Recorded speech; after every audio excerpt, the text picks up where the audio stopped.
Welcome everyone. I'm Paolo Cimnaghi from the Picus Solution Architect team. I'm working here for the last 4 years, and I have a background in consultancy company and system integrators. So today I will try to drive you through showcasing you how to really operationalize the findings of the Red Report 2026. Some of you also attended the dedicated webinar for that. So I will not spend a lot of time to, come back with all the discussions we had in the webinar. I will try to be really practical. And if you have questions, please don't hesitate to raise it in the Q&A section. Some of my colleagues will try to answer it live. But if we will not, if we will miss something, don't worry. We will get back to you in the next days. Okay. So as I said, I don't have too much theory. It's more practical thing. But I want just to wrap up from the findings of the Red Report 2026, in which thanks to the researches done by our Picus labs, our researchers, we have been able to identify a trend in the malwares, which we call it as digital parasite. Why digital parasite? Essentially because, as you can see from these figures, we identified a drop in the data encrypted for impact. So essentially, less actions to encrypt data, while there has been a huge increase in the usage of evasion techniques, which is telling us that attackers are trying essentially to remain more stealthy and raising less noise as possible, but still, trying to steal the data, to extort money to the customers, because we identified also that application layer protocols have been used a lot to try to exfiltrate data by leveraging on good traffic essentially. I also have this summary slide which is summarizing all the findings. Again, there has been an 80% of the top 10 techniques focused on the evasion and persistence, while the decrease or the drop in the ransomware encryption activities has been the 38% year over year. And 1 of 5 malware samples used application layer protocols, as we said. So there has also been a good discussion, a good showcase about the advanced Sandbox evasive techniques in the webinar. So if you haven't done it, please go to our YouTube channel and look for that session, because it's really much interesting. So as a solution to operationalize these findings, I will show you how to run proper simulations in the breach and attack simulation module, which is called Security Control Validation in Picus. And also, if we have enough time, I will guide you with the automated pen testing, which is the attack path validation solution in Picus. Okay, I'm stop sharing this one and jumping to the platform. Here, first of all, how to start. The best way to start is to focus on the threat templates and specifically on the suggested by Picus Labs, where we have released 5 new templates.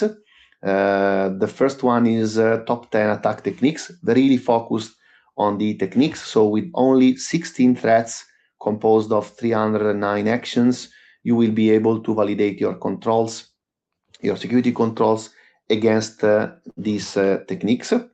But also, if you want, you can also leverage on the APT specific template coming from the Red Report 2026, or the one focused on the Windows or on the Linux system, or in general against the malwares part.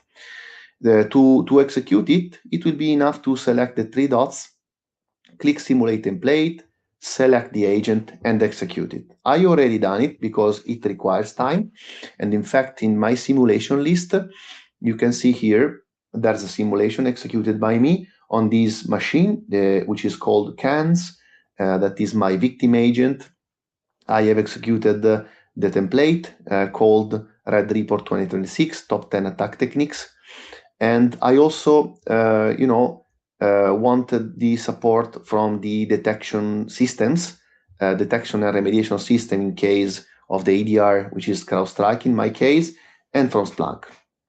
So by clicking on it, you see my results have been 60% prevention and 40% detection.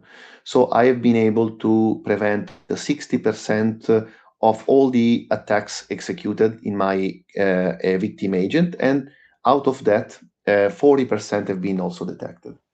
So this is the list, the granular list of all the techniques that have been simulated in my environment. So starting from the data encrypted for impact, selecting it, I can see here I have executed actually 5 actions. For example, in this case, encrypt the file via black byte encryptor. So I have executed black byte encryptor in my environment, and the result has been blocked. Good. I have also executed an encryption of this TXT file with an AES encryption protocol, and I also prevented it. But I've not been able to prevent encryption using Charger 20. So in this case, this is representing a gap, which I should try to focus on, right? Because it's something that is representing a weakness for me. And by the way, in the details of the execution part here, you can see the payload, which, as you can see, I'm using a Charger20 encryptor.exe to encrypt this file.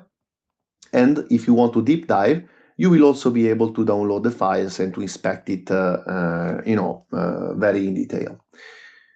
Next, since we were talking about a spike or a raise in the evasive techniques, we can focus on the virtualization Sandbox Evasion microemulation plan, where the situation is much different. So if you remember before, out of 5 actions, I were preventing 4, and 1 was not prevented, the Charger 20. But in this case, almost everything is not prevented in my environment, apart from this one. So there's a real gap in my controls, which I should try to focus on, because the spike is evident. The attackers are evading the controls, and I'm not preventing this type of advanced techniques. So I will have to focus on this one. Next one is about application layer protocols. As we mentioned, 2 actions, both of them have not been prevented. So now, I know the situation. It's clear what can I prevent, what I cannot prevent. So how can I really, try to make a remediation out of that? First thing is to plan for it. So is to define a goal which will help me in focusing on something that I can really apply in my environment. And to achieve this tool, Planner, on the left side of the screen, is a very strong one. So the Planner is actually a tool which will make you able to define in first-hand goals out of the predefined one that Picus is already giving us.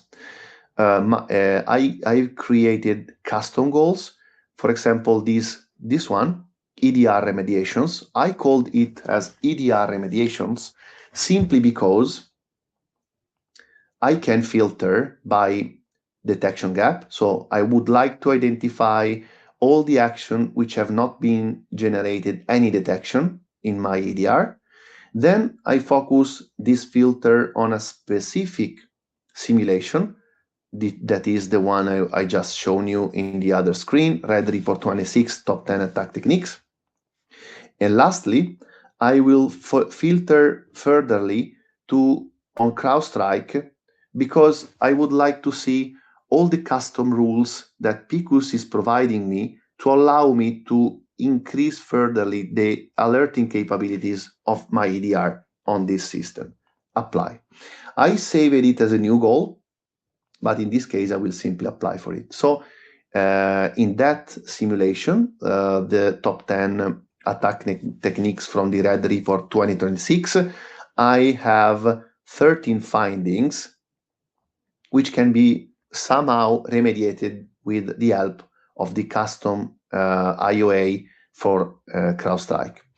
So this is the list of all the actions, all the threats, or the all the techniques in which there is at least one technique which can be remediated thanks to the CrowdStrike custom IOA rule. Let's dig into it.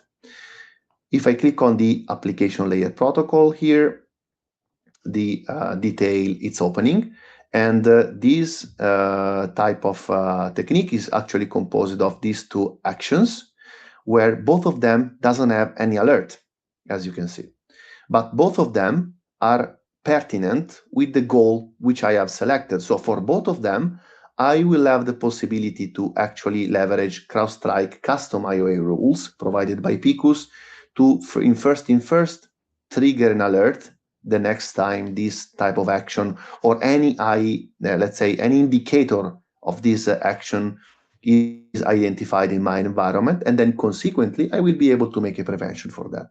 So if I go in detail, it's enough to click on it. I will see the details. So in this case, query DNS for command and control server using NS lookup. It's not been blocked, it has been logged, but if I click on CrowdStrike, there is no alert. Well, how to make the remediation here? In the detection part, I can filter by CrowdStrike. I see there is one rule. If I scroll down, I will have that custom IOA rule ready to be pushed to the CrowdStrike environment. What does this in detail? In detail, apart from this, schema, descriptive or wide type of rule that is there, I have a summary here. So the platform is Windows, the rule type is process creation, detection, rule action is detection, and then what I'm going to look for is NSLOOKUP.exe. So if I want this rule to be in my environment, I have two ways. First, I can click on deploy query here. If I click on it, immediately this rule will be pushed to my CrowdStrike environment in a disabled way and in detection. So I will have all the time to go in CrowdStrike, identify the rule, and then maybe enable it, leaving it in detection, making some analysis about the possible impact in my environment, maybe testing it, and then when I will be ready, I will be able also to move it to production. So let's suppose you deploy it. You can come back to Picus, scroll a little bit up, and on the top right, you have this button, which is Quick Threat Simulation, which will actually execute a simulation only for these two techniques. So you don't have to go back to the threat library or to the simulation which you executed and simulate again the entire template. You can simply come here, click on the Quick Threat Simulation button, and the simulation will be repeated only for these two techniques, and you will be able immediately to identify if this the custom IOA rule which you just pushed to your CrowdStrike environment will have produced some alert. If yes, and if you are confident in it, you will be also able to furtherly customize CrowdStrike to block this action instead of only alerting it. And this is one way. The other way, of course, if you cannot push the rule because you don't have direct access to the CrowdStrike environment, or if maybe you are not allowed to create a direct connection using API, you will be simply able to copy it and to pass to the team who does have access to it. That's easy as that. So as you can see, by the way, by simply leveraging the custom IOA rules provided by Picus to customize or to increase the return of investment of the EDR, you will be able to completely cover this technique. But what about others? If you look, I created also other goals. For example, as we just saw, application layer protocol, so you can furtherly, deep the filter you made by selecting the technique you would like to focus on. In this case, it's only one, but you can select more of them depending on how much time you want to spend this day for making the remediations, or depending on the scope you want to cover. And also, and I did it here, of course, for the virtualization and sandbox evasion part. As you can see here, the filter is enabled, virtualization. I selected it, just apply and save as new goal. And into it, if I click on it, I see that this technique is actually composed of 14 actions. These 14 actions, but I can remediate these 14 actions because those are actually pertinent with the goal which I filtered before. So every action which is circled with this goal related gap is actually remediable with the custom IOA. So out of 14, 3, 6, and 9 can be actually mitigated. You can also apply a further filter here and focus only on the relevant one. And as you can see, also these have not been alerted, all of them. And you can click on them. You can go to the detection. You can search, filter by CrowdStrike or any other ADR you have. Maybe inspect a little bit the content of it and push the query. So here, the context is, really tough, because evasive techniques are really, impactful, as we saw, are really being very much and frequently used. So, for example, and as it is coming also from some of our customers as a feedback, gather the amount of virtual memory is a really important technique when it comes to evading a sandbox environment, because typically sandbox systems, they don't have the same amount of memory that an end user system has. So typically, with the aim of saving resources, it is assigned to a sandbox system not 14 or 16 gigs of RAM, but only maybe 1 or 2. And that is where this advanced threat is actually trying to exploit the information. Physical memory in the same way, video adapter, or searching for files and folders, to identify whether there is a sandbox in here, or checking if the machine is virtual, or maybe how many cores have been assigned to it. So these type of techniques are very much relevant, and especially this one, which is really curious. So basically, the attackers are keeping the malware or the threat silent for a while. So let's suppose the user is downloading a file from whatever source, and that file is reaching the sandbox. This process, this payload, is actually slowing down the activities, is waiting for X amount of time, in this case 5 to 7 minutes, before starting. So it's kind of idle. The sandbox is downloading it, it's executing it, but then thanks to this payload, actually the malware is waiting before the detonation. So this is another way to evade the sandbox intelligence somehow, because a real user will not wait that much amount of time. Of course, we click and it will execute essentially. So this is about how to make operational the remediation part. Of course, the same concept which I applied for the top 10 techniques, you can also apply for any other remediation you would like to apply or to work on during your operational times. In this case, I created a filter for all the network infiltration attacks, so those implying downloading malicious files from internet, essentially, with the aim to increase my prevention gap, and focusing only on Palo Alto networks signatures, because in my hypothetical environment I'm using Palo Alto, so I want to make remediation by leveraging as much as possible, as much as I can, on the technology that I'm currently using, in this case Palo Alto. So the result of the filter is actually a list of furtherly prioritized threats by finding severity, which I can act on. The same way as I did, I will have goals, I will have goal-related gaps, and I will have prevention evidences, where in this specific case, I will see the specific signature ID or signature name, which I will be able to leverage in order to further improve the prevention, the prevention or the posture provided by my network system.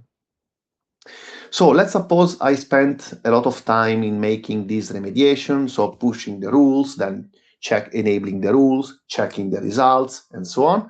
How can I really find whether there is an improvement in what in my security posture, in this case specifically for the top 10 techniques? In this case, you can leverage on compare run. You can compare two different simulation executions. In this case, there are 2 days. Click on compare.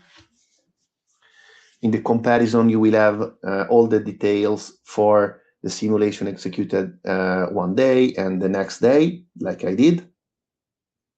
And then you will have also a very deep dive, action by action, objective by objective, of the results of the 2 simulations. So in this case, I see there is a slightly difference between run 1, which is blocking 71% of the objectives, and the run 2, which is blocking 60, sorry. So if I deep dive below, I will scroll down a little bit and just finding where my gap is here, found. So I was preventing 8, now I'm preventing 9. So if I scroll down, I will find, low dynamic.net runtime via invoke Neula script, which was blocked, but now isn't. So something happened in my environment, and it makes sense to deep dive, because between the 2 simulations, there is a difference, and I want a certain stability in my prevention controls. So first, let me try to understand what happened here. So again, you can click on the action result. It's blocked. It's executed with non-privileged user. It has been logged. You have information about the timings and the compatibility of this attack with the different affected systems. You also have details about the execution, which is very much relevant in this case. And what I can see that the blocking has been thanks to the network control. So essentially, the file download failed during the during the process execution. So actually, this action have not been able to download the script. That's why the prevention result is blocked. But in reality, what I want is not that the network control in this case can prevent the download. I mean, it's good, but in this case, since we are talking about endpoint attack scenarios, I'm more on the behavioral analytics part of the prevention. So it's good that I prevented it from being downloaded, but I would like to, let's say, to have some more resiliency from a direct endpoint perspective. So I may change this behavior later. In this case, in fact, there is no prevention, and because most probably, because the script has been downloaded, and I also have a terminal output, which is hello world. So the script has been actually executed. Let's see, can I prevent it somehow? Yeah. I have a rule. So even in this case, you can try to identify whether your EDR is actually providing you some kind of rule which will makes you able to furtherly prevent the way you are detecting certain environments and preventing it. Good. So I made a comparison. In this case, I have been decreasing my prevention, but hopefully if you made your remediation as we saw using the planner, if you made quite a lot of them, you will be able to see an improvement in the detection. And if you change the way the EDR will react to those actions, you will also see an increase in the prevention part. And this is about comparison. But of course, once you did let's say this exercise for a long time, maybe in 3 months from today, you will also need to make a comparison by using sort of trends, no? And the best way to appreciate your efforts is to use, most probably, these graphs from the dashboard side. So how to reach it? You can create a new dashboard like I did, give a name which is meaningful for you, and then you can go in selection and select the relevant simulation that will make you able to appreciate your efforts. In my case, of course, this is something not so meaningful, but if I switch back to this and this, as I did before, you may appreciate a little bit of trend. So you suppose maybe in last 7 days, 30 days, 3 months, last year, you will be able to measure the effort you placed in making remediation in your environment from both detection and prevention perspective. That's how you can really leverage the security control validation to apply remediation in your environment and to really operationalize the Red Report 2026. And this was for the security control validation. So here we are actually validating the security controls that are with the aim, to improve their efficacy. No, but what happens if those security controls are actually failing?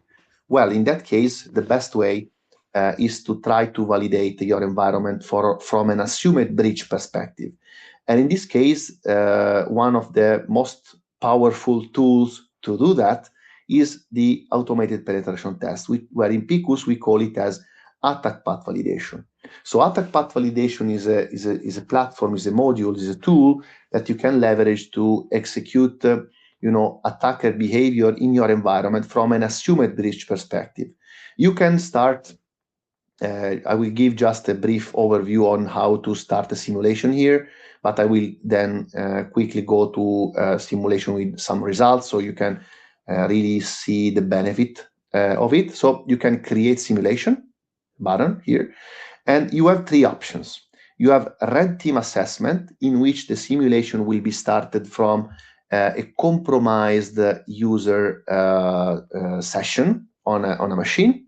And from there, we start moving laterally and trying to increase our privileges and stuff like that. Then there is the gray box assessment pen testing, in which, with the help of agents, we will start the simulation with credentials that you are providing us, and then from that perspective, we will try to move laterally, increase our rights, and try to achieve goals like becoming a domain admin and stuff like that. But also, we will leverage the agent to try to identify if there are weaknesses in terms of application vulnerabilities or in terms of network protocols weaknesses, for example, to try to steal furthermore user sessions. Lastly is the black box pen testing, which is coming soon. This is an approach from where we will start with no credentials. So you don't have to give any compromised session. You don't have to provide any credential. We will start from the network. We will try to poison the network, and we will try to steal ongoing authentication session from the users, and from there we will make the penetration test starting. So let's just click on the gray box one. This is a very high level glimpse of what you can enable in the simulation itself. You have these 5 pillars: exploitation, discovery, privilege escalation, credential access, and lateral movement. Each one of them with many actions that can be leveraged to let's say, move forward with the simulation itself. So with the help of the agent, as we said, you will be able to scan your network for vulnerabilities. You will be able to try brute force against the different services which will be identified. Then discovery. Discovery is essentially to gain knowledge and to create a sort of map of the network to decide what best next action we can apply to move furtherly in the penetration test. Privilege escalation, credential access, and finally lateral movement. So sorry. So usually we suggest to leave all the actions enabled, because the attacker will not have any limitation, of course, but you have the possibility to disable actions in case you would like us not to go in detail for that, not to leverage them during the simulation. Maybe you have some certain specific use cases to validate. But let's jump on a simulation which provided the results. All the simulations can be scheduled, like in this case I did, and this is actually what you will see. Starting from the agent, we are creating a process ID on the initial access point, which is the very first machine assumed as a compromised. From there, we are trying to gain knowledge and context about your network by running enumeration, discovery actions, identifying domain object, device, mapping the devices, and scanning for vulnerable certificates and stuff like that. Then we try to compromise credential, local users, domain users, and stuff like that. If within those compromised users, we will be able to identify any user which is domain admin, then we can after compromission we will be the domain admin, and then that's already a very strong use case.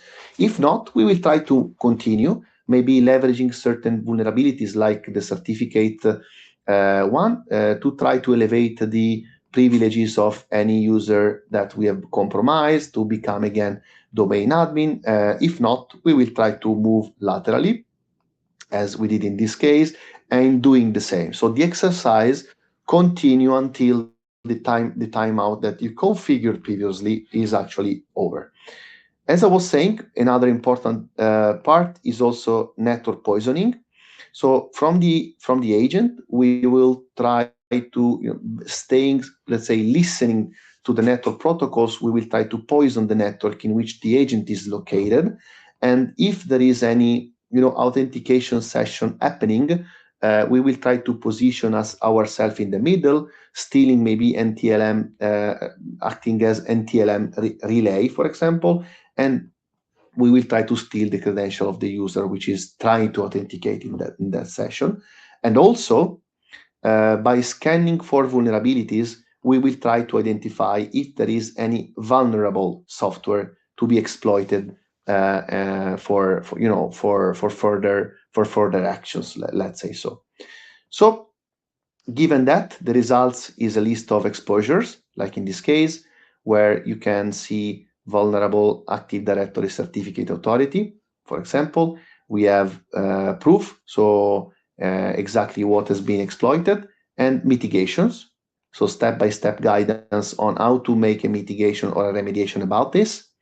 Or let's say you can see like LSASS process memory dumping with, again, a mitigation, which is in this case much more granular. So in first hand, we are telling you, let's say, how to enable credential guard and how to, let's say, enable or apply the mitigation. But also we tell you how to verify that the remediation has been actually implemented in the correct manner.